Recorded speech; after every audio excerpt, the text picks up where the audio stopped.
Un seul de ces 14 aventuriers succédera à Lionel, qui a remporté les 450 €, une somme folle. La saison 2, là, en termes de folie, on a grimpé un petit step, je crois. C'est un festival de vannes. C'est complètement con. On est trop long. Faites-vous vomir, c'est le seul moyen de perdre du poids rapidement. C'est pas possible entre les cas sociaux, les débiles. T'es vraiment chez les dingues. Tout est possible, c'est ça qui est génial. Et j'allais dire le meilleur comme le pire. Et moi, j'adore le pire. Évidemment que je vais les trahir. Pour la pende. On peut, à mon avis, clairement profiter et regarder le flambeau sans avoir vu la flamme. C'est sûr. Mais si vraiment vous avez aimé la flamme, vous allez adorer le flambeau. Qu'est-ce qu'il est devenu, l'animateur de la flamme? Vous l'avez mangé?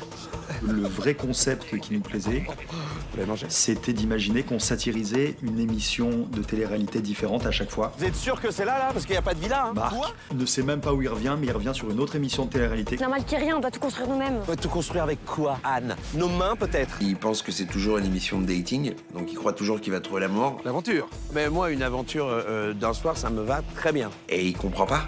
Il dit, c'est quoi cette émission de merde? En fait, c'est pas du tout ce qu'on m'a dit. Pour l'instant, c'est n'importe quoi l'émission. Ouais, je crois que le gros N'importe gain, quoi. c'est de se dire... une bonne série, c'est qu'on avait retrouvé des personnages, et on avait le sentiment qu'il y avait des personnages qu'on avait envie de retrouver. Eh ben, on va faire un petit exercice, d'accord? C'est pas ça l'exercice. Puis il y a tous ces nouveaux personnages qui ont émergé et qu'il n'y avait absolument pas avant. Thomas Simeka, Mérad, Laura Felpin, Yvick, Gérard Darmon. La jungle est une jungle. La Corse, le casting, Jonathan, j'avais envie de faire partie de ça. Ça va, bien dormi? Plutôt bien, oui. Ça faisait longtemps que j'avais pas fait une bonne grosse connerie. Oh putain, c'est House of Cards. Bah, ce qui me séduit, c'est l'aventure en fait. Allez, poussez! Ce qui me fait rire, en fait, moi, c'est justement ces équipes qui ne se connaissent pas, qui doivent composer les uns avec les autres. Il y a forcément des antagonismes. On vote contre lui ce soir? Ils savent très bien qu'ils passent à la télé. Ils savent très bien les codes. Moi, je fais pas des preuves si j'ai pas bouffé un truc, ok? Donc en vrai, ils en jouent pour certains. J'ai fait semblant de m'énerver ce matin. Ah oui, c'est exactement ça qui fait réagir les gens sur les réseaux. C'est plus centré sur moi. C'est centré sur tous les personnages.